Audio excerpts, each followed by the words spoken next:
सपना एक देखोगे मुश्किलें हजार आएंगी।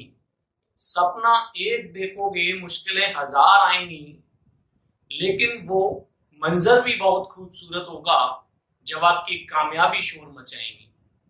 Dear students, welcome back to Pachauri's online classes. और आज हम लेकर आए हैं स्टैटिस्टिक्स की नेक्स्ट क्लास। आज की क्लास बहुत इंपॉर्टेंट रहेगी आरआरबी एग्जाम के लिए, railway, NTPC, group D, UP police, लेखपाल के लिए एंड यूपी टेनेंट सीटेट के स्टूडेंट्स के लिए भी आज की क्लास बहुत इंपॉर्टेंट रहेगी, जिसमें हम स्टैटिस्टिक्स के पार्ट को आगे बढ़ाएंगे। So let's start with classification of data. So आज हम क्लास स्टार्ट करते हैं with classification of data. Last class में हमने डेटा के बारे में सब कुछ पढ़ा था, इसे हम थोड़ा सा आगे और बढ़ाते हैं। सो that is classification of data. Classification of data में हम डेटा को दो टाइप से डिवाइड कर सकते हैं। That is, one is group data, जिसको हम हिंदी में कहते हैं वर्गीकृत आंकड़े। दूसरा हम अगर देखें, दिस इज अनग्रुप्ड डेटा, जिसको हिंदी में कहते हैं अवर्गीकृत आंकड़े। तो आज हम स्टार्टिंग में इस पर बात करेंगे कि ये group data and ungroup data क्या है, क्योंकि आगे जब हम क्वेश्चंस करने जाएंगे स्टैटिस्टिक्स में, मीन मीडियन मोड के क्वेश्चंस करेंगे, तो वहां एग्जाम में क्वेश्चंस में आपको बोला जाता है दिस इज ग्रुप डेटा वर्गीकृत आंकड़े, दिस इज अनग्रुप डेटा अवर्गीकृत आंकड़े। तो पहले हम इसको समझते हैं कि व्हाट इज दिस। तो यहां पर मैं थोड़ा सा क्लैरिफाई करूंगा आपको। अगर हम ग्रुप डेटा की बात करें तो ऐसे आंकड़े जो एक सही क्रम में और व्यवस्थित तरीके से दिए हों। मैं कहता हूं ऐसे आंकड़े जो सही क्रम में हो, और दूसरी कंडीशन देखें व्यवस्थित तरीके से हो। ऐसे आंकड़े जो सही क्रम में हो और व्यवस्थित तरीके से दिए हो, उन्हें हम ग्रुप डेटा यानी कि वर्गीकृत आंकड़े कहते हैं। अगर हम अवर्गीकृत अनग्रुप डेटा की बात करें तो ऐसे आंकड़े जो सही क्रम में ना हो, जो सही क्रम में ना हो। दूसरी कंडीशन हम देखते हैं व्यवस्थित तरीके से ना हो, व्यवस्थित तरीके से ना हो। तो इस टाइप के आंकड़ों को हम अनग्रुप्ड डेटा या फिर अवर्गीकृत आंकड़े कहते हैं। तो यहां पर बेटे मैंने दोनों चीजों को क्लैरिफाई किया है। दिए गए ऐसे आंकड़े जो सही क्रम में हो और व्यवस्थित तरीके से दिए हो, उन्हें हम वर्गीकृत आंकड़े या ग्रुप डेटा कहते हैं। और ऐसे आंकड़े जो सही क्रम में ना हो और ना ही व्यवस्थित तरीके से हो, उन्हें हम अवर्गीकृत आंकड़े या अनग्रुप डेटा कहते हैं। अभी मैं आपको एक छोटा सा एग्जांपल दूंगा, जिसके बेस पर दोनों तरीके के आंकड़ों को आपको क्लैरिफाई करूंगा कि किस तरीके से आप इन चीजों को समझेंगे। कौन सा आंकड़ा ग्रुप डेटा में आएगा, कौन सा आंकड़ा अनग्रुप डेटा में आएगा। तो let us take an example. एक एग्जांपल की हम बात करें तो एक एग्जांपल मैं यहां पर लेता हूं। एक ही एग्जांपल से दोनों तरह के डेटा को क्लियर करेंगे हम। तो एग्जांपल की बात करूं तो मैं कहता हूं कि एक क्रिकेट टीम के 7 खिलाड़ियों द्वारा बनाए गए रन क्रमशः इस प्रकार है। हमें एक डेटा इस प्रकार से दिया गया है। एक क्रिकेट टीम के 7 खिलाड़ियों द्वारा बनाए गए रन क्रमशः इस प्रकार हैं 42, 65, 70, 79, 92, 95, 120। इस तरीके से रन बनाए गए हैं। तो इस दिए गए डेटा में हम देखते हैं कि यहां एक वर्ड हमें दिखाई दे रहा है, दैट इज क्रमशः। यानी कि रेस्पेक्टिवली। इस वर्ड का मतलब होता है कि जिन 7 खिलाड़ियों की बात की जा रही है उनको सीरियली ऑर्डर में बताया जा रहा है, एक क्रम से बताया जा रहा है। फर्स्ट प्लेयर ने इतने रन बनाए, सेकंड प्लेयर ने इतने रन बनाए, थर्ड प्लेयर ने इतने रन, फोर्थ ने इतने, फिफ्थ ने इतने, सिक्स्थ ने इतने एंड सेवंथ प्लेयर ने इतने रन बनाए।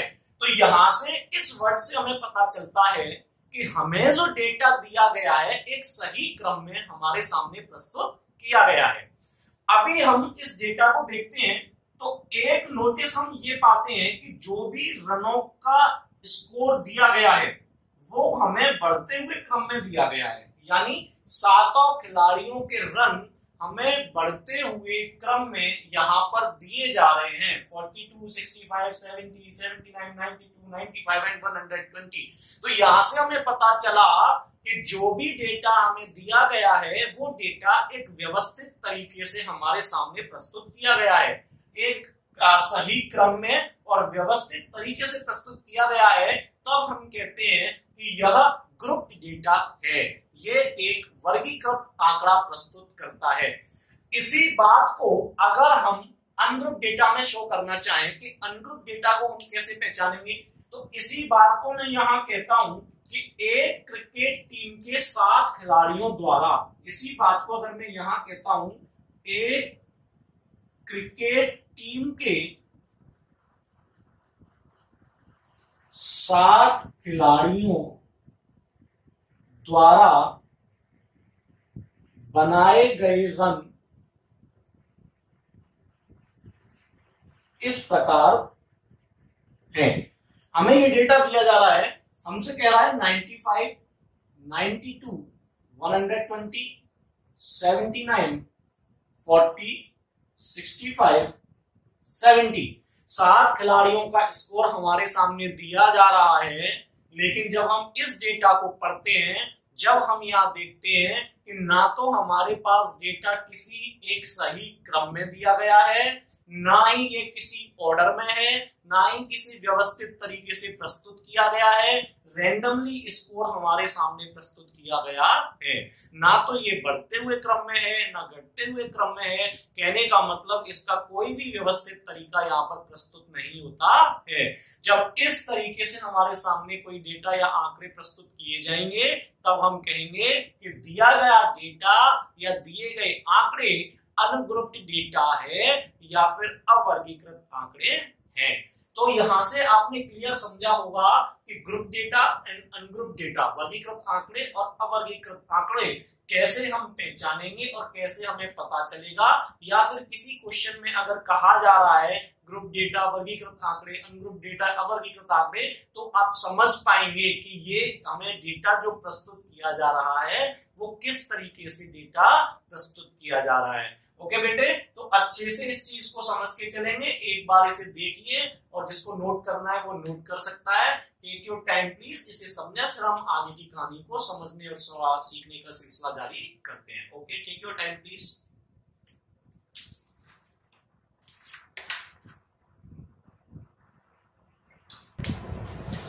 ओके स्टूडेंट्स, तो अभी हम चलते हैं आगे। लास्ट क्लास में हमने बताया था कि हम अगली क्लास में जाएंगे मेजर्स ऑफ सेंट्रल टेंडेंसी की तरफ, जो कि बहुत इंपॉर्टेंट टॉपिक है हमारे लिए। तो अभी हम चलेंगे मेजर्स ऑफ सेंट्रल टेंडेंसी। तो हम बात करेंगे measures of central tendency. Hindi में इसको कहते हैं केंद्रीय प्रवृत्ति की माप, जो कि स्टैटिस्टिक्स के लिए बहुत ही इंपॉर्टेंट चीज है। स्टैटिस्टिक्स जब हम पढ़ेंगे तो मेजर्स ऑफ सेंट्रल टेंडेंसी या केंद्रीय प्रवृत्ति की माप है, is the main topic. Clear? तो सबसे पहले इन मापों में हम पढ़ेंगे पॉइंट नंबर 1, मीन, जिसको हिंदी में कहते हैं माध्य। मीन या मैं कहूं माध्य केंद्रीय प्रवृत्ति की मापों का एक तरीके का माप है। इसको अंकगणित में औसत यानी कि एवरेज भी कहा जाता है। औसत यानी कि एवरेज। अब औसत से क्या मतलब निकलता है स्टूडेंट्स, समझने की कोशिश करिएगा। औसत का मतलब होता है इक्वल इन ऑल एस्पेक्ट्स, यानी कि सभी में बराबर बराबर। मैं कहता हूं कि अगर किसी चीज को कुछ लोगों में सभी में बराबर बराबर बांट दिया जाए तो क्या निकलेगा, प्रत्येक आदमी का औसत निकल के आ जाएगा कि प्रत्येक आदमी को औसतन इतना सामान या इतनी वस्तु प्राप्त होगी। तो औसत का मतलब बेसिकली सादा शब्दों में, सिंपल से शब्दों में होता है सब में बराबर बराबर।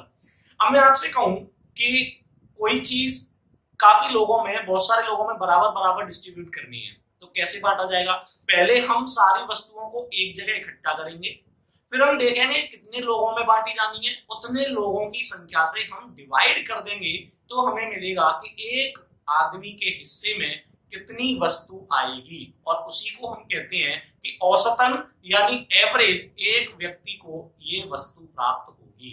तो औसत का मतलब या माध्य का मतलब कुछ भी नहीं है, सिंपल से शब्दों में है सब में बराबर बराबर बांट देना। और सब में बराबर हम किस चीज को कैसे बांटते हैं, सारी चीज को एक जगह इकट्ठा करते हैं और जितने लोगों में हमें डिस्ट्रीब्यूट करना है उतने लोगों से डिवाइड कर देते हैं, तो वो चीज जो है सारे लोगों में बराबर बराबर बट जाती है। इसी को हम औसत या माध्य कहते हैं। तो बेसिकली मैंने अभी जो आपको चीज बताई कि कैसे हम माध्य निकालते हैं, कैसे हम औसत निकालते हैं, औसत का मतलब क्या है, दैट मीन्स अगर हम मीन की या माध्य की बात करें तो कैसे फाइंड करेंगे, हम फाइंड करेंगे this is the sum of data and divided by number of data. Hindi में बात करें तो दिस इज आंकड़ों का योग एंड डिवाइडेड बाय आंकड़ों की संख्या। कितने आंकड़ों का माध्य हमें निकालना है, तो आंकड़ों का योग एंड आंकड़ों की संख्या। इस तरीके से हम किसी चीज को पहले इकट्ठा करते हैं और इकट्ठा करने के बाद जितने लोगों में हमें उस चीज को बांटना है उतने से डिवाइड करते हैं तो हमें मिलता है मीन, माध्य कहें या अंकगणित की भाषा में उसे हम औसत कहें। तो इस तरीके से हम मीन को फाइंड करते हैं। मैं एक एग्जांपल देता हूं कि किस तरीके से मीन को हम फाइंड करेंगे। मैंने आपको लास्ट क्लास में रिप्रेजेंटेशन ऑफ डेटा पढ़ाया था, रिप्रेजेंटेशन ऑफ डेटा पढ़ाया था मैंने आपको। उसमें मैंने आपको बताया था कि कोई डेटा सिंपल दिया जा सकता है इन वन लाइन, कोई डेटा अपना फ्रीक्वेंसी या बारंबारता के साथ दिया जा सकता है, या कोई डेटा क्लास इंटरवल में दिया जा सकता है जिसको हमने बताया था क्लास के साथ, क्लास साइज लेने के साथ। तो अभी यहां जब एग्जाम में आपसे क्वेश्चन पूछे जाते हैं तो वो भी डेटा को अलग अलग तरीके से प्रस्तुत किया जाता है। चाहे तो उस डेटा को इन वन लाइन दे सकते हैं, चाहे उस डेटा को विद फ्रीक्वेंसी या बारंबारता के साथ दे सकते हैं, या उस डेटा को क्लास इंटरवल में दे सकते हैं। मैं आपको एक एक करके सभी पर एक एग्जांपल कराऊंगा, उसे आप देखें और समझने की कोशिश करें। तो let us take an example, example 1। नीचे दिए गए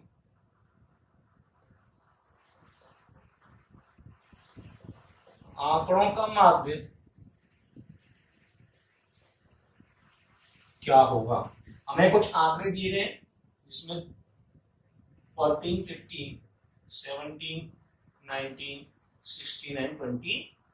हमसे कहा जा रहा है कि कुछ आंकड़े हमें दिए गए हैं रिप्रेजेंटेशन ऑफ डेटा टाइप 1। पहले रिप्रेजेंटेशन मैंने आपको बताया था कि इस टाइप से आपको एक रिप्रेजेंटेशन दे दिया जाएगा जब हमारे पास बहुत कम आंकड़े होते हैं तब। अब कह रहा है कि इन आंकड़ों का माध्य क्या होगा, और माध्य भी हमने पढ़ा है मीन या माध्य कैसे निकालते हैं, आंकड़ों का योग डिवाइडेड बाई आंकड़ों की संख्या। जितने आंकड़े हैं उनका योग डिवाइड बाई आंकड़ों की संख्या। तो जब हम आंकड़ों का योग फाइंड करेंगे तो आंकड़ों का योग कैसे निकलेगा, 14 plus 15 plus 17 plus 19 plus 16 plus 24। और देखेंगे कि आंकड़ों की संख्या कितनी है, 1 2 3 4 5 6, दिस इज 6। अभी सभी आंकड़ों को जब हम जोड़ देते हैं तो ये हमें मिलेगा 105 डिवाइडेड बाई 6। 105 हमें मिला आंकड़ों का योग और 6 हो गया number of data.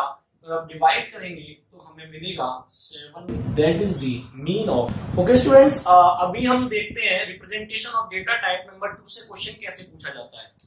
So this is example number 2। नीचे दिए गए आंकड़ों का माध्य क्या होगा, लेकिन रिप्रेजेंटेशन ऑफ टाइप 2 आंकड़े किस तरीके से दिए जाएंगे ये हमें दिया जाएगा। आंकड़े एंड दिस इज बारंबारता। आंकड़े अभी हमें दिए गए थे 14, 15, 17, 19, 16, 24। ओके स्टूडेंट्स, बारंबारता हमें दे रखी है 2, 1, 2, 3, 2, 1। इस तरीके से भी हमें क्वेश्चन में डाटा दिया जाता है। जो मैंने आपको रिप्रेजेंटेशन ऑफ डेटा में बताया था कि बारंबारता के साथ डेटा कैसे बनाया जाता है और बारंबारता क्या है, ये भी मैंने आपको अच्छे से समझाया था कि बारंबारता क्या है। बारंबारता हमें बताता है कि कौन सा डेटा कितने बार यूज हो रहा है, कौन सा डेटा कितने बार यूज हो रहा है। तो यहां पर अभी हम देखेंगे कि 14 2 बार, 15 1 बार, 17 2 बार, 19 3 बार, 16 2 बार एंड 24 1 बार। तो यहां से हमें डेटा इस प्रकार से दिया गया है और हमसे पूछा जा रहा है कि इस डेटा का माध्य क्या होगा। तो माध्य में पता है कैसे फाइंड करते हैं, आंकड़ों का योग एंड डिवाइडेड बाय आंकड़ों की संख्या।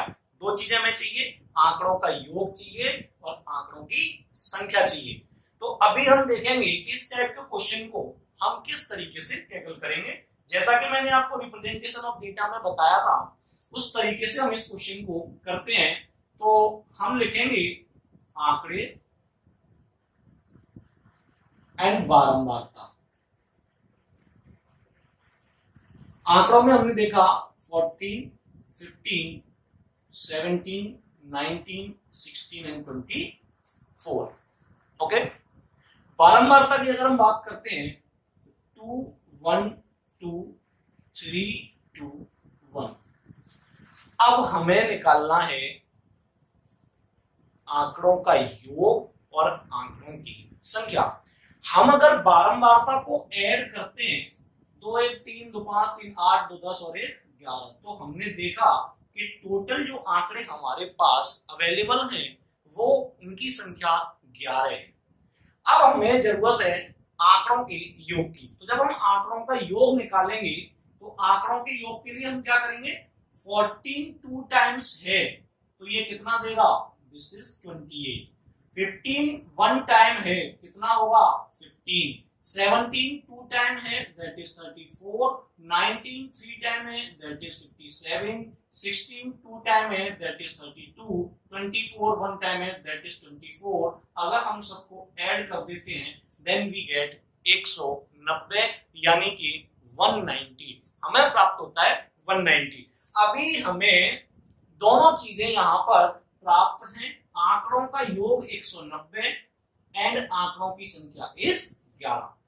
अब हम आसानी से माध्य को निकाल सकते हैं और माध्य को निकालेंगे तो माध्य होता है आंकड़ों का योग डिवाइडेड बाय आंकड़ों की संख्या। तो आंकड़ों का योग is 190 and divided bye 11। 190 and divided bye 11। अभी हम 190 में 11 का डिवाइड करेंगे तो जो भी वैल्यू हमें मिलेगी वो दिए गए आंकड़ों का, जो बारंबारता के साथ आंकड़े हमें दिए गए हैं उनका माध्य होगा। तो इसमें हम डिवाइड करेंगे, दिस इज 1 11 11 1 11। अभी बचेगा हमारे पास 80। तो 17.27 दिए गए आंकड़ों का माध्य होगा।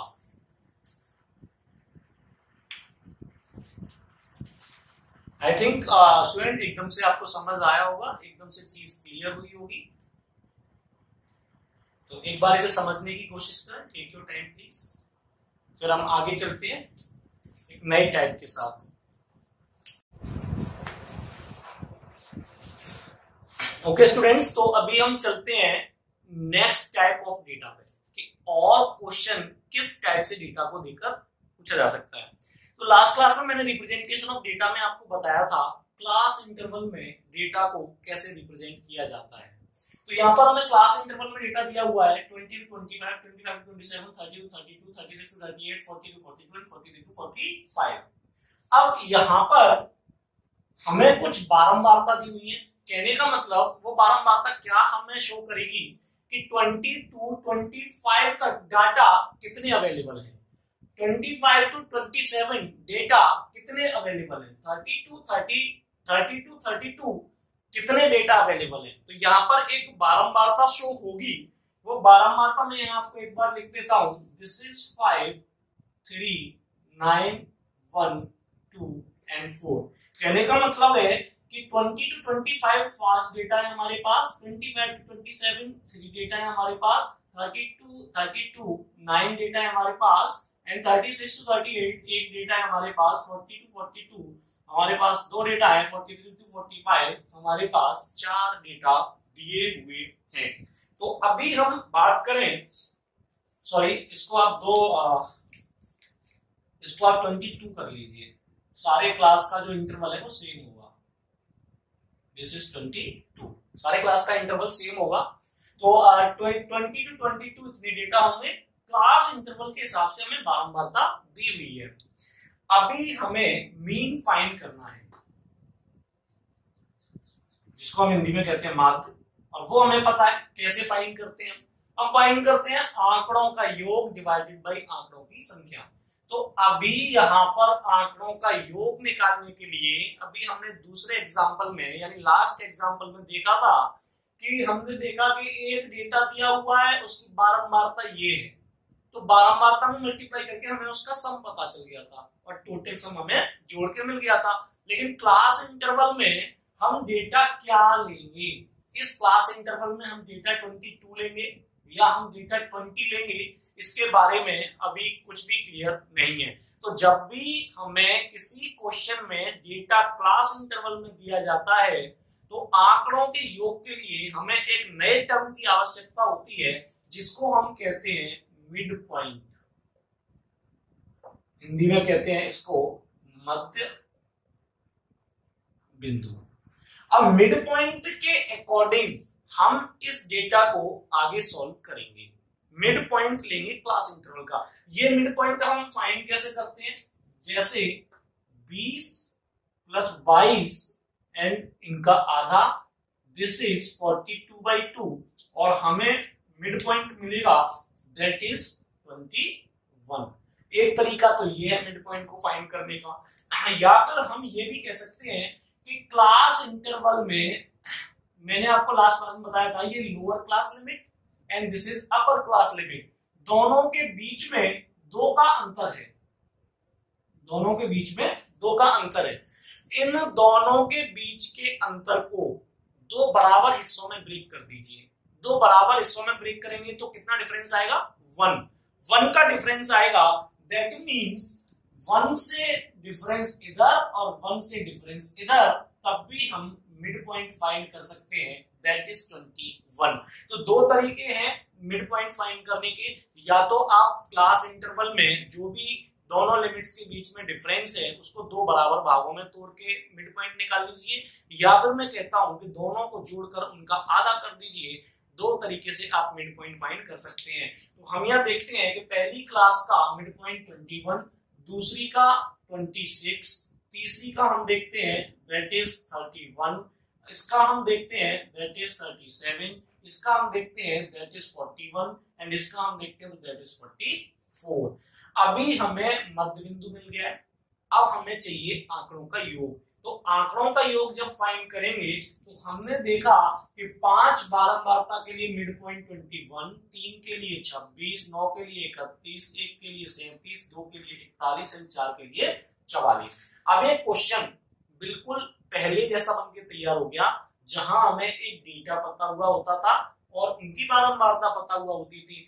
अब हम यहां से निकालेंगे सम, यानी कि योग, आंकड़ों का योग। तो हम देखेंगे 21 5 105, 26 3 78, ये हो जाएगा आपका एक 279, 37 that is 37, 41 2 this is 82 and 44 this is 176।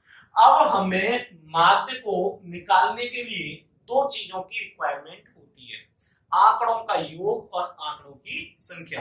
तो आंकड़ों की संख्या तो हम कहां से निकालते हैं, बारंबारता को ऐड कर दो, वहां से हमें पता चलेगा कि टोटल संख्याएं आंकड़ों की कितनी थी। तो हमने देखा 5 3 8 9 17 18 2 20 एंड 24। हमने देखा कि आंकड़ों की संख्या कितनी थी, 24। और जब हम योग को ऐड करते हैं तब हमें मिलता है 757। अब हमें दोनों ही चीजें अवेलेबल है, दोनों चीजों में हमारे पास योग भी है और हमारे पास आंकड़ों की संख्या भी है, दोनों चीजें हमारे पास अवेलेबल है। हम आसानी से अब मीन को फाइंड कर सकते हैं, दैट इज 757 डिवाइडेड बाय 24, और हम इसका डिवाइड करेंगे तो हमें मिलेगा 31.54। हम कहेंगे कि इस दिए गए डेटा का जो माध्य होगा वो होगा 31.54। मैंने आपको रिप्रेजेंटेशन ऑफ डेटा में 3 तरीके के रिप्रेजेंटेशन कराए थे, उन तीनों तरीके के रिप्रेजेंटेशन के तौर पे आपको क्वेश्चन पूछा जा सकता है। मैंने आपको विद एग्जांपल तीनों तरह से अगर डेटा आपको एग्जाम में दिया जाए आप क्वेश्चन को सॉल्व कर सकते हैं। मैंने step by step with process आपको बताया है कि कैसे हम उस डेटा को टैकल करेंगे। तो यहाँ हमने देखा ये इनका योग, ये इनका योग, ये इनका योग, ये इनका योग, ये इनका योग, ये इनका योग, और सबको जोड़ देते हैं तो हमें मिलेगा टोटल सम ऑफ डेटा। इस तरीके से हम क्लास इंटरवल में दिए गए डेटा के लिए माध्य को फाइंड करेंगे। ओके स्टूडेंट्स, आई थिंक समझ में आया होगा, अच्छे से समझने की कोशिश करें। Take your time please.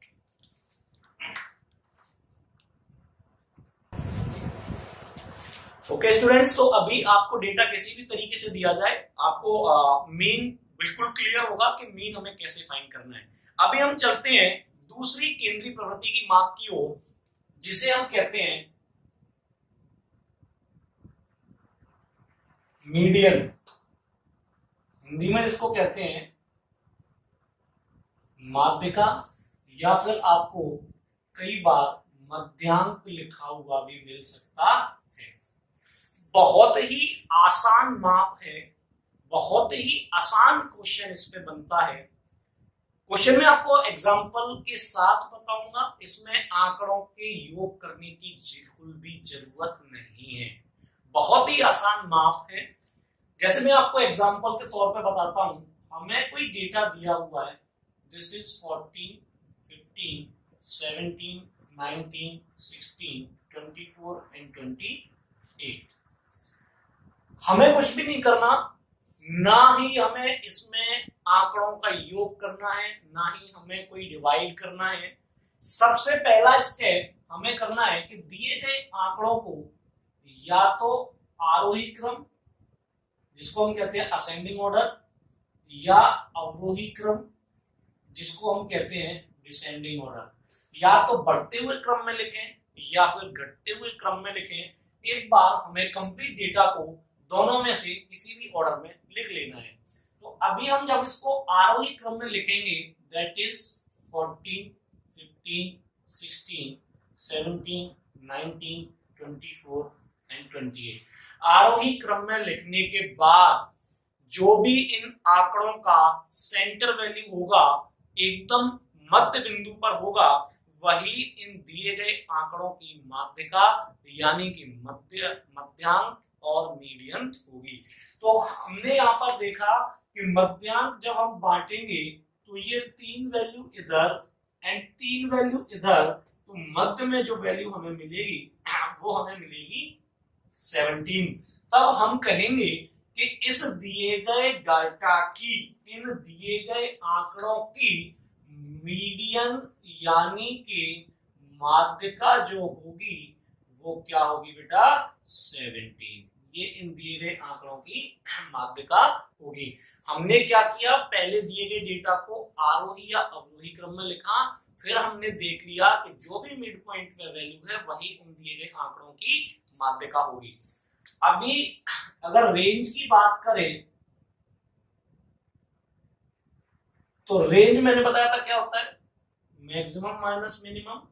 यहां पर हमने देखा मैक्सिमम इज 28, मिनिमम इज 14, तो हमने यहां पर 28 माइनस 14 दैट इज 14। तो हम कहेंगे कि इस दिए गए आंकड़ों का जो परिसर या रेंज होगा वो होगा 14। यहां पर हमारे पास दो कंडीशन होती है। दो कंडीशन कैसे?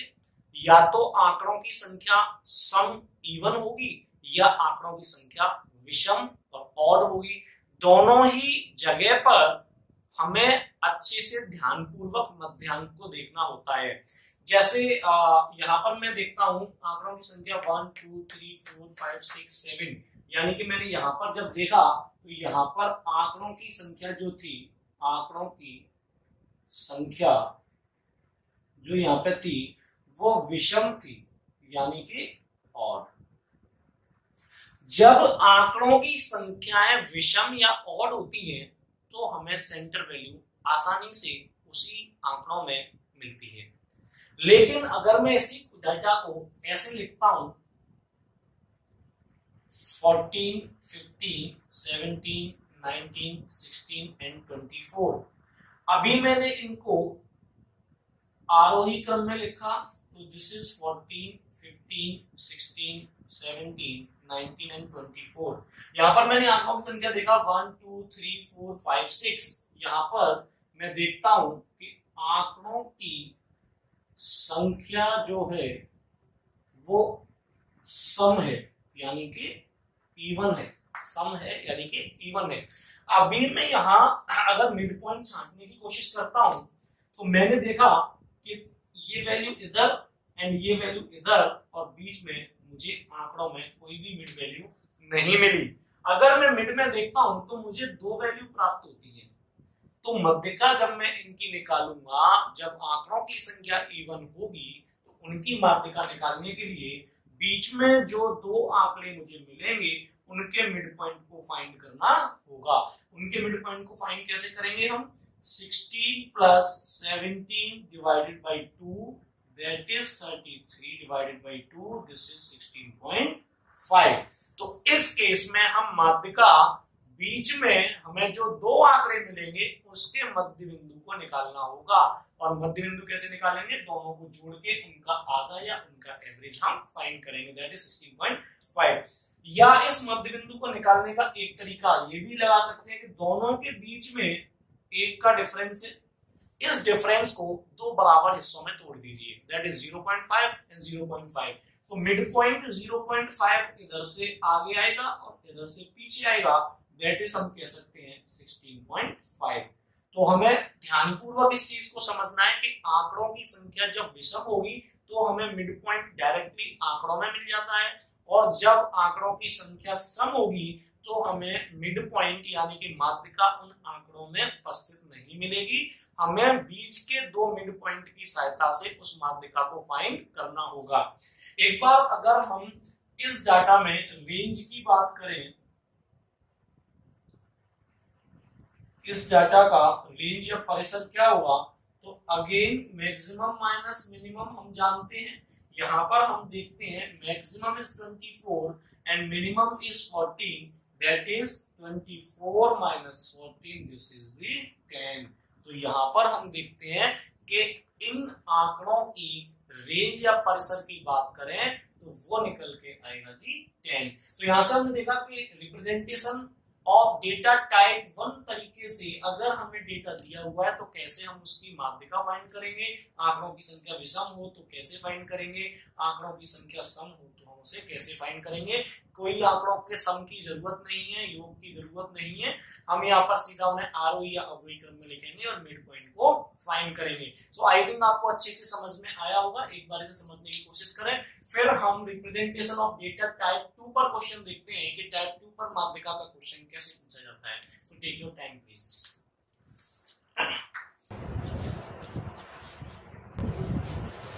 ओके स्टूडेंट्स, तो हम चलते हैं कि नेक्स्ट टाइप से क्वेश्चन कैसे पूछा जाता है।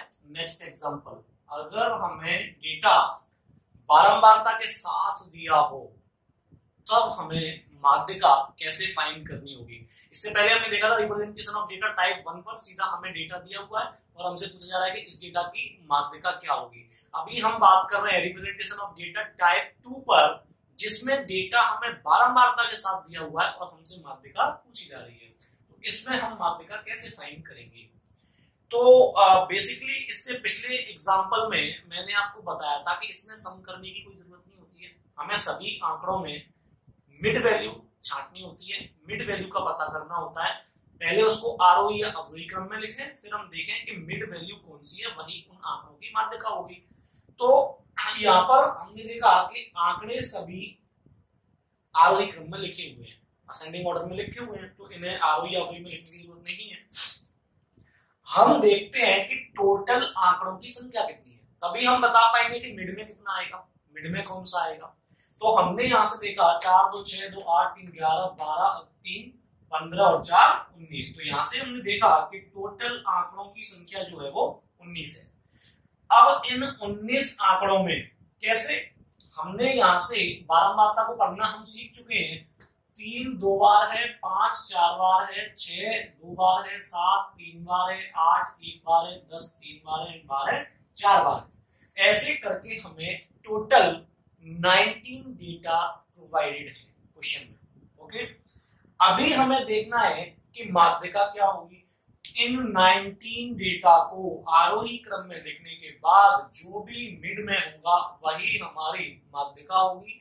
अब 19 टर्म्स में या 19 डेटा में मिड पॉइंट अगर हम निकालेंगे तो कैसे निकालेंगे, या तो आप मिड पॉइंट को ऐसे निकालें n+1/2, या फिर मैं कहूं n+1/2, ये हो जाएगा आपका 19+1/2 और ये हो जाएगा 20/2 और ये हो जाएगा जी 10th टर्म, यानी 10th टर्म जो होगा इसका मिड पॉइंट होगा।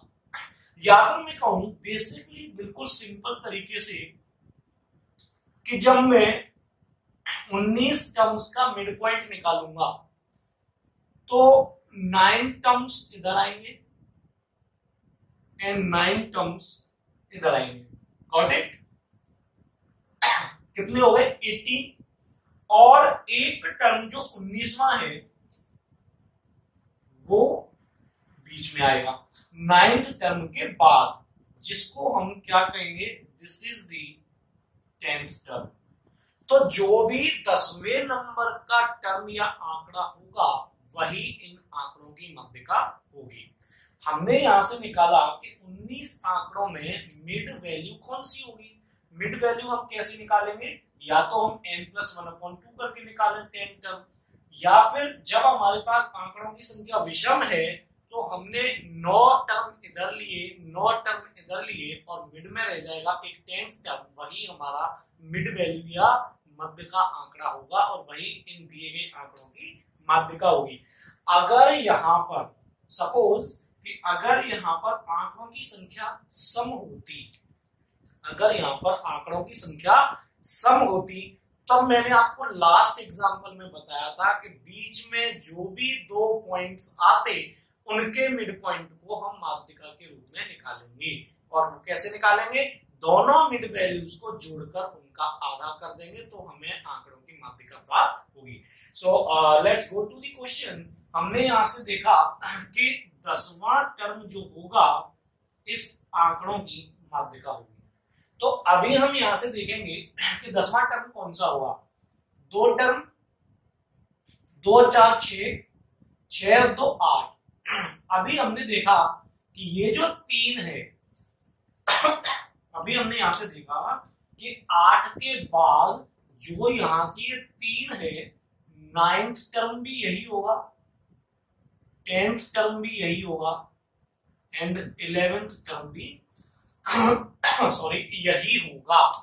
तो हमें चाहिए कौन सा 10th टर्म। तो हमने यहां से देखा कि 10th टर्म हमारा कौन सा होगा, 7। तो 7 जो हमारा 10th टर्म होगा वही हमारी इन आंकड़ों की माध्यिका होगी। तो इस केस में अगर हम माध्यिका की बात करें so this 7 is the median, या फिर मैं कहूं माध्यिका of this data. Okay students, समझ में आया। कि हमने देखा कि 10वां डाटा, 10वां आंकड़ा या 10वां पद जो है वो कौन सा है। तो हमने यहाँ से काउंटिंग शुरू की, 2 4 6 2 8। इसके बाद का जो आंकड़ा है वो 3 बार आया हुआ है। तो 9th भी यही होगा, 10th भी यही होगा, 11th भी यही होगा। जब 10th पोजीशन पे यही होगा तो यही आंकड़ा हमारी माध्यिका होगी। इसके बाद मैं आपको समझाना चाहूंगा, एक नया टर्म यहाँ पर आता है जिसको हम कहते हैं संचयी बारंबारता। ये आपने अपनी 9th 10th क्लास में काफी देखा होगा, काफी स्टूडेंट ने अच्छे से पढ़ा भी होगा। इसको हम हिंदी इंग्लिश में कहते हैं cumulative frequency. Cumulative frequency direct question पूछा जाता है क्यूमुलेटिव फ्रीक्वेंसी या संचयी बारंबारता पर। किसी भी आंकड़े की संचयी बारंबारता आपसे पूछी जा सकती है एग्जाम में। अब वो कह सकता है कि 5 की संचयी बारंबारता क्या होगी, 7 की संचयी बारंबारता क्या होगी, 8 की संचयी बारंबारता क्या होगी। या फिर वो आपसे इस तरीके से बोल सकता है कि दिए गए आंकड़ों की माध्यिका की संचयी बारंबारता क्या होगी, तो माध्यिका होगी 7 और 7 की संचयी बारंबारता का हमें जवाब देना होगा। तो यहाँ मैं आपको समझाऊंगा कि संचयी बारंबारता क्या है। संचयी बारंबारता मतलब यहां से हमने देखा बारंबारता 2। तो यहां से हमें एक चीज कंफर्म होती है कि पहले पद या पहले आंकड़े की बारंबारता और संचयी बारंबारता दोनों एक समान होती है। पहले आंकड़े की बारंबारता और संचयी बारंबारता दोनों एक समान होती है। अब इससे आगे के आंकड़ों की संचयी बारंबारता को हम देखते हैं। तो आगे की संचयी बारंबारता को जब हम देखेंगे, so that is 2 plus next बारंबारता, next frequency 2 plus 4 equal to 6, यानी 5 की संचयी बारंबारता 6। Now 6 plus next frequency 6 plus 2 is equal to 8 and so on. 8 plus 3 this is 11, 11 plus 1 this is 12, 12 plus 3 this is 15, 15 plus 4 it is 19। तो यहां से हमने प्रत्येक आंकड़े की संचयी बारंबारता को देखा। तो हमने देखा कि 5 की संचयी बारंबारता 6, 6 की संचयी बारंबारता 8, 7 की संचयी बारंबारता 11 और 8 की संचयी बारंबारता 12, 10 की संचयी बारंबारता 15 एंड 12 की संचयी बारंबारता 19। मोस्ट इंपॉर्टेंट थिंग, डायरेक्ट आपसे किसी भी आंकड़े की संचयी बारंबारता के बारे में पूछा जा सकता है। इंग्लिश में हम इसको कहते हैं क्यूमुलेटिव फ्रीक्वेंसी। तो क्यूमुलेटिव फ्रीक्वेंसी पे भी डायरेक्ट क्वेश्चन पुट अप होते हैं। यहाँ से भी हमसे पूछा जा सकता है कि कौन से आंकड़े की संचयी बारंबारता क्या होगी। तो आपने यहाँ पर देखा कि जब बारंबारता के साथ कोई आंकड़ा दिया गया है तो उसकी माध्यिका को हम कैसे फाइंड करेंगे। आई थिंक आपको अच्छे से समझ में आया होगा। और संचयी बारंबारता को कैसे फाइंड करेंगे। सो स्टूडेंट, क्लियर है आपको। एक बार रेंज को भी नजरों से निकालते हैं। रेंज की अगर हम बात करें तो इन आंकड़ों की रेंज तो हम पढ़ते आ रहे हैं लास्ट क्लास से। पर सर कैसे फाइंड करते हैं हम, मैक्सिमम माइनस मिनिमम। और यहां पर अगर हम मैक्सिमम देखें दैट इज 12 एंड मिनिमम देखें दैट इज 3। तो 12 माइनस 3 और हम रेंज इज 9। ओके स्टूडेंट्स, तो अब हम आगे चलते हैं नेक्स्ट पॉइंट जिसको हम कहते हैं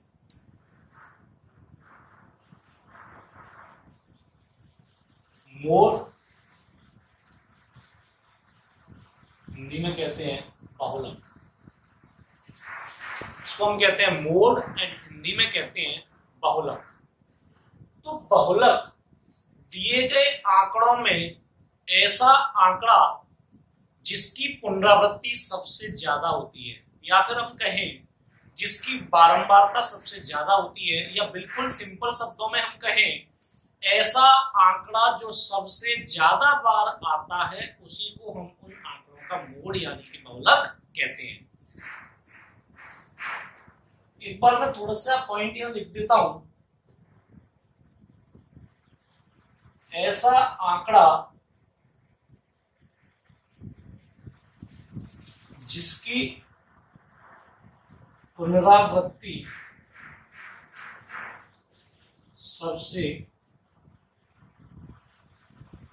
अधिक हो, या फिर हम ये भी कह सकते हैं जिसकी बारंबारता सबसे अधिक हो। क्लियर? एग्जाम्पल में यहां एक लेता हूं 5 7 6 7 8 8 6 7 10 5 10 7। हमें एक डाटा दिया गया है और इसमें मैं देखता हूं कि हमारे पास डेटा दिए गए 5 6 7 8 10। मैंने देखा कि दिए गए आंकड़ों में 7 ऐसा आंकड़ा है जिसकी बारंबारता सबसे अधिक है, या फिर मैं कह सकता हूं कि उसकी पुनरावृत्ति बाकी आंकड़ों से सबसे ज्यादा है। तो एक ऐसा आंकड़ा जिसकी पुनरावृत्ति या बारंबारता बाकी सभी आंकड़ों से अधिक हो, वही दिए गए आंकड़ों का बहुलक या मोड होता है। तो यहाँ पर हम कह सकते हैं कि 7 हमने यहां भी देखा, 7 हमने यहां भी देखा, 7 हमने यहां भी देखा, 7 हमने यहां भी देखा, यानी 7 की बारंबारता, 7 की बारंबारता अगर मैं देखता हूं तो बाकी सभी आंकड़ों से ज्यादा है, दिस इज 4। तो मोड जो होगा इन दिए गए आंकड़ों का, मोड या बहुलक की हम बात करें तो बहुलक क्या हो जाएगा, this is 7।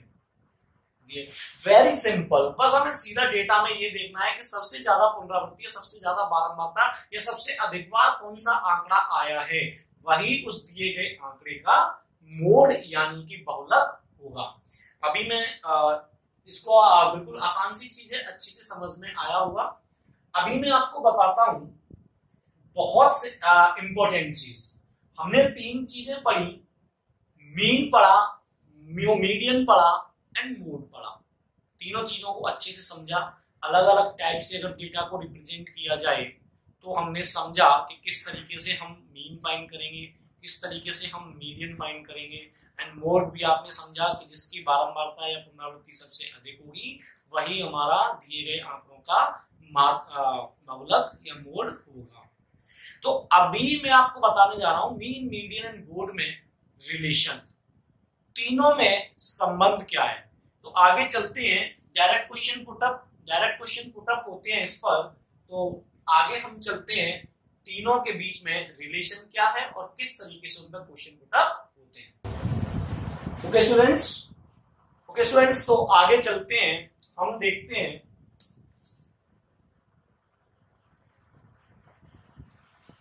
Relation between mean, median and mode. तीनों के बीच में रिलेशन होता है mean is equal to 1/2 3 multiply by median minus mode. Mean को हिंदी में कहते हैं माध्य, मीडियन को कहते हैं माध्यिका, एंड इसको कहते हैं बहुलक। तो अगर हम तीनों के बीच में रिलेशन की बात करें, मीन, मीडियन, मोड के बीच में रिलेशन क्या होगा, that is mean equal to 1/2 3 into median minus mode. बहुत इंपॉर्टेंट रिलेशन है और किसी भी एग्जाम में डायरेक्ट क्वेश्चन पुटअप होते हैं। हम यहाँ देख पा रहे हैं कि 3 वेरिएबल हैं, 3 वेरिएबल में से कोई भी 2 वेरिएबल हमें दिए होंगे और बाकी का एक तीसरा वेरिएबल हमसे पूछा होगा। ओके, तो इसको बड़े ध्यान से देखना है, बड़े ध्यान से समझना है और याद रखना है, इस रिलेशन को एकदम याद कर लेना है। डायरेक्ट क्वेश्चन पुटअप होता है मीन, मीडियन, मोड के बाद। नए आजकल जो एग्जाम्स आ रहे हैं वो एग्जाम में पहले मीन, मीडियन, मोड के क्वेश्चंस काफी आते थे, अभी इसके क्वेश्चन भी देखने को हमें मिल रहे हैं। तो इसको भी अच्छे से प्रैक्टिस करें, अच्छे से याद करें। मैं एग्जांपल के तौर पर एक क्वेश्चन आपको कराता हूं।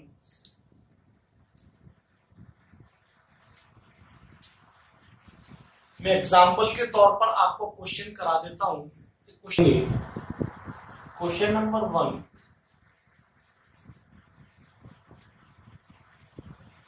मीन हमें दिया हुआ है 20, उसके बाद मोड बहुलक हमें दिया हुआ है 18 और मीडियन यानी कि माध्यिका हमसे पूछ रहा है।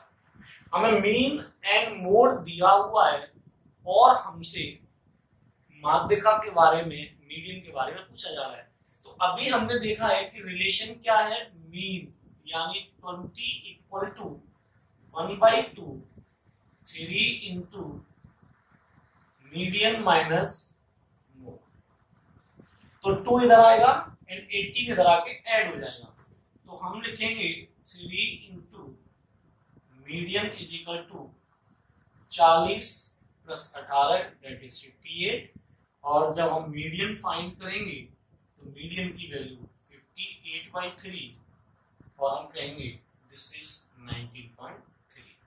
जब हमें मीन की वैल्यू दी हो 20, मोड यानी कि बहुलक की वैल्यू दी हो 18, तब हम अगर फाइंड करते हैं मीडियन तो हमें मिलेगा 19.3। वेरी वेरी इंपॉर्टेंट क्वेश्चन, काफी क्वेश्चन आजकल इस पर पूछे जा रहे हैं, तो अच्छे से समझने की कोशिश करें। मैं एक क्वेश्चन मीन का कराऊंगा, एक मीडियन का कराऊंगा, एक मोड का कराऊंगा। तीनों को आपको अच्छे से समझना है कि हम किस तरीके से इस रिलेशन को अप्लाई कर सकते हैं और कैसे इस पर क्वेश्चन पूछे जाएंगे। ओके, सो इसे आप देखें, समझने की कोशिश करें, फिर चलते हैं नेक्स्ट क्वेश्चन पर। Okay, take your time please. इसी में हम चलते हैं दूसरे क्वेश्चन की ओर। अगर हम दूसरे क्वेश्चन की बात करें तो यहां पर हमें दिया हुआ है मीडियन 22 एंड मोड 20 और मीन हमसे पूछा है। तो मीन को हम कैसे फाइंड करते हैं, ये भी हमने ऊपर देखा है। Mean 1/2 3 multiply by 22 and minus 20। इसको हम निकालेंगे 1/2, दिस इज 66 माइनस 20। हम यहाँ लिखेंगे 1/2, यहां से हमने देखा 46 और हमें मिलेगा 23। 23 मीन होगा जब हमें दिया गया होगा बहुलक की वैल्यू 20 एंड माध्यिका की वैल्यू 22। तो हम फाइंड करेंगे दिए हुए फॉर्मूले से क्वेश्चन की ओर, जिसमें हमें क्वेश्चन नंबर 3 जिसमें हमें दिया हुआ है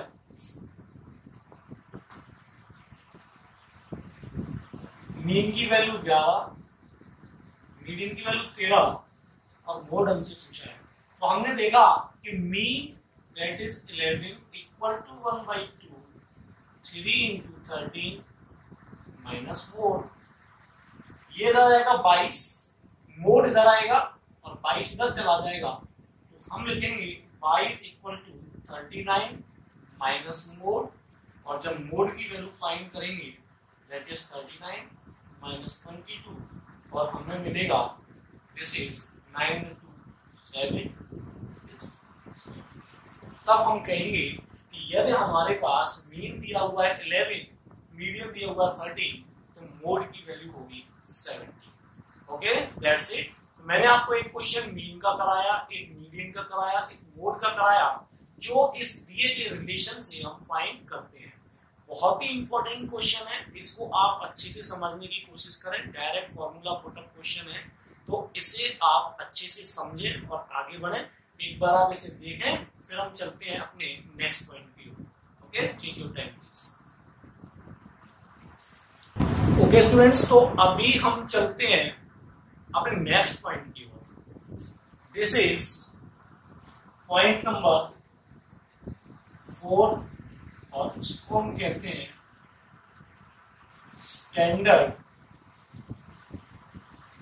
डेविएशन, हिंदी में कहते हैं मानक विचलन। इंपॉर्टेंट है, इसको भी आप अच्छे से समझने की कोशिश करें। हमने पढ़ा मीन, मीडियन, मोड, फिर उनका रिलेशन पढ़ा। Next point is standard deviation, जिसको हम कहते हैं मानक विचलन। मानक विचलन एग्जाम्पल से मैं आपको बताना चाहूंगा कि किस तरीके से फाइंड करते हैं हम। इनके फॉर्मूले भी होते हैं, लेकिन हमें फॉर्मूले पे नहीं जाना है।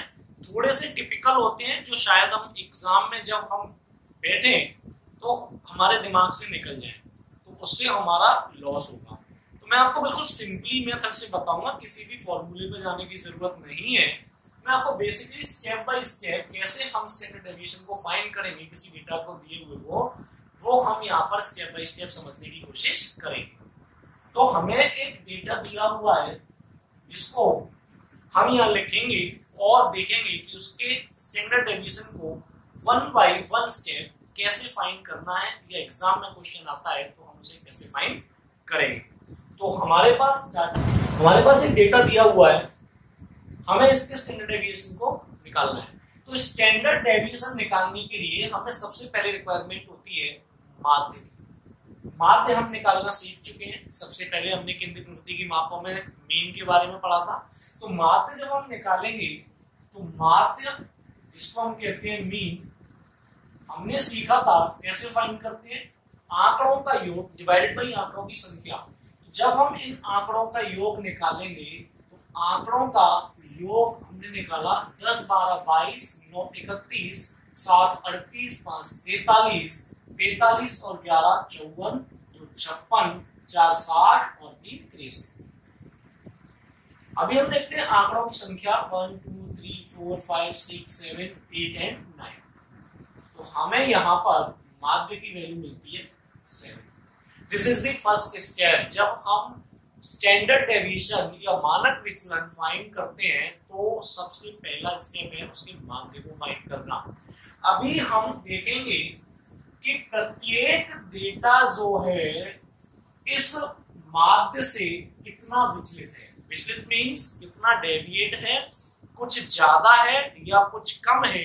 ज्यादा है तो प्लस में कितना है और कम है तो माइनस में कितना है। तो जब हमने 10 को चेक किया दैट इज +3, 12 को चेक किया that is +5, this is +2, this is 0, this is -2, this is +4, this is -5 and this is -3 and this is -4। तो एक एक डेटा को हमने देखा कि वो माध्य से कितना विचलित है, जो ज्यादा है वो प्लस और जो कम है वो माइनस। नेक्स्ट स्टेप में हम करते हैं इनका square. This is 9, this is 25, this is 4, this is 0, this is 4, this is 16, this is 25, this is 9, this is 16। अभी हमने देखा कि पहले हमने देखा कि प्रत्येक डेटा कितना विचलित है, उनको हमने प्लस एंड माइनस फॉर्म में रखा। प्रत्येक विचलन का हमने देन स्क्वायर फाइंड किया और स्क्वायर फाइंड करने के बाद हम यहाँ पर फाइंड करते हैं इनका सम। तो जब हम इनको सम करेंगे तब हम पाएंगे 16 9 25, 25 25 50, 16 4 20, 70 और 70 25 95 एंड 95 एंड 13 108। हमें सम मिलेगा 108। इसके बाद जब हम स्टैंडर्ड डेविएशन फाइंड करेंगे तो this is the process, square root sum divided by number of data that is 9, because 100 is the square of 10, so this is approximation is 10 by 3, so we can say 10 by 3 is the standard deviation of the given data। तो हमने 108 का square root करें तो 10 point something आएगा, तो उसको approximation में लिखा 10 by 3। तो हम कह सकते हैं कि 10/3 दिए गए आंकड़ों का स्टैंडर्ड डेविएशन होगा। ओके स्टूडेंट्स, तो स्टैंडर्ड डेविएशन के बाद हम चलते हैं अपने नेक्स्ट पॉइंट की तरफ, दैट इज पॉइंट नंबर 5, जिसको हम कहते हैं वेरिएंस। हिंदी में इसको कहते हैं विचरण या प्रसार या प्रसरण। ये रेंज, परिसर is different thing, that is the range. प्रसार एंड प्रसरण इज डिफरेंट थिंग। हम इसको वेरिएंस को हिंदी में विचरण भी कई जगह आपको मिलेगा, प्रसार भी कई जगह आपको मिलेगा एंड प्रसरण भी आपको कई जगह मिलेगा। तो ये भी बहुत आसान है, समझने के लिए कुछ नहीं है, फॉर्मूला पे हम जा ही नहीं रहे हैं, बड़ी आसानी से समझेंगे। डायरेक्ट क्वेश्चन पुटअप होता है, वेरिएंस विचरण पर विचरण पूछा जाता है। तो एक छोटा सा मैं आपको सिंपल सा रिलेशन यहाँ पर मैं आपको बताता हूँ, दैट इज दी विचरण इक्वल टू विचलन का होल स्क्वायर, या मैं कह सकता हूं variance equal to standard deviation का होल स्क्वायर।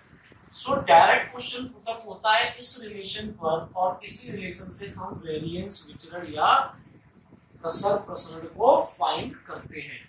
एग्जांपल मैं आपको एक दे देता हूं। एग्जांपल के तौर पे हमें क्वेश्चन मिलता है, if standard deviation of a data is 9, then variance क्या होगा?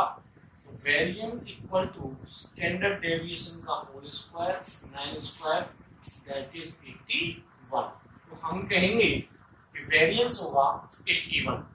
कई बार आपको क्वेश्चन मिलेगा, if standard deviation of a given data is equal to, हम कहेंगे 10/9, तो वेरिएंस इक्वल टू 10/9 का whole square that is 100/81 that is the variance. तो इस तरीके के हमें डायरेक्ट क्वेश्चन देखने को मिलते हैं। हम अपनी नेक्स्ट क्लास में जब क्वेश्चंस के सेशन पे आएंगे, इसमें हम प्रीवियस क्वेश्चंस करेंगे, सारे स्टैटिस्टिक्स से जो भी क्वेश्चन पूछे जाते हैं, तब हम बहुत सारी प्रैक्टिस करवाएंगे और क्वेश्चंस। ओके स्टूडेंट्स, तो अभी हम वेरिएंस के बाद चलते हैं अपने नेक्स्ट और लास्ट पॉइंट की ओर, that is point number 6 is coefficient of variance, या फिर हम कहें विचरण गुणांक। कैसे फाइंड किया जाता है? कोएफिशिएंट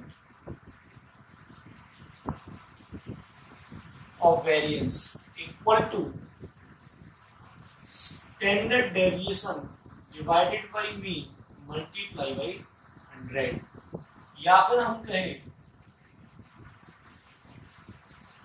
विचरण गुणांक इक्वल टू विचलन डिवाइडेड बाय मान मल्टीप्लाई बाय 100। इस तरीके से हमें कोएफिशिएंट ऑफ वेरिएंस प्राप्त होता है। यह हमेशा प्रतिशत में प्राप्त होता है या फाइंड होता है। यह हमेशा प्रतिशत में होता है। आपने देखा होगा मल्टीप्लाई बाय 100, किसी भी फ्रैक्शन फॉर्म में जब हम 100 का मल्टीप्लाई करते हैं तो वो कन्वर्ट हो जाता है किसमें? परसेंट फॉर्म में। तो ये हमेशा ही हमें किसमें फाइंड होता है? परसेंट फॉर्म में फाइंड होता है। तो इस तरीके से हम निकालते हैं कोएफिशिएंट ऑफ वेरिएंस, विचरण गुणांक। ये है विचलन। विचरण गुणांक के लिए हम लेते हैं विचलन standard deviation divided by mean multiply by 100। For an example, if standard deviation of a data is 25, okay, and mean of that data is 75, then विचरण गुणांक या कोएफिशिएंट ऑफ वेरिएंस क्या होगा? तो ये अभी हमने सीखा है। ये कोएफिशिएंट ऑफ वेरिएंस जब हम फाइंड करते हैं, कोएफिशिएंट ऑफ वेरिएंस जब हम फाइंड करते हैं, that is standard deviation divided by mean multiply by 100। 25 75 multiply by 100 this is 3, और हम कहेंगे 33.1/3% कोएफिशिएंट ऑफ वेरिएंस होगा इस दिए गए डिटेल के लिए। तो इस तरीके से हम विचरण गुणांक या कोएफिशिएंट ऑफ वेरिएंस को फाइंड करते हैं। ये हमारा आज की क्लास का लास्ट पॉइंट था। हमने आज बात करी मीन, मीडियन, मोड। अलग अलग टाइप के रिप्रेजेंटेशन डेटा पर किस तरीके से हमें मीन मीडियन मॉड फाइंड करना है। उसके बाद तीनों के बीच में रिलेशन हमने जाना, उस पर बेस्ड क्वेश्चन हमने किए।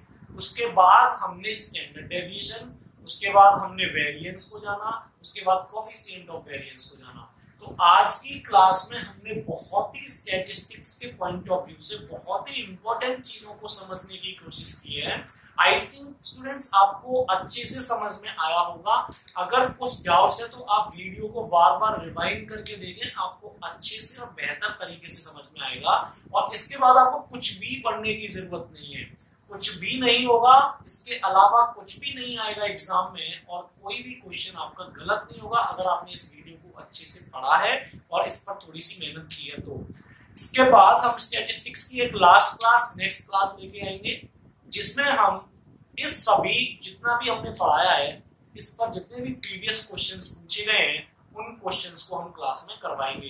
तो आप इस क्लास को अच्छे से पढ़ें, चीजों को समझने की कोशिश करें, जिससे कि आगे की जब हमारी क्लास क्वेश्चंस पे बेस होगी, जिसमें हम सारे प्रीवियस क्वेश्चंस को करेंगे, आरआरबी में जितने पूछे गए हैं या बाकी एग्जाम्स में जो भी पूछे गए हैं, सभी क्वेश्चंस पे हम सभी क्वेश्चंस को जब हम करेंगे तो आपको अच्छे से समझ में आए। तो आप अच्छे से क्लास को रिवाइज करके आएंगे, अच्छे से पढ़कर आएंगे, जिससे कि क्वेश्चंस को अच्छे से कर पाए। तो आज की क्लास को हम यही ऑफ करते हैं। आज की क्लास के लिए थैंक यू वेरी मच, और ज्यादा से ज्यादा स्टूडेंट्स को जोड़ने के लिए चैनल को लाइक, शेयर एंड सब्सक्राइब करना ना भूलें। जय हिंद।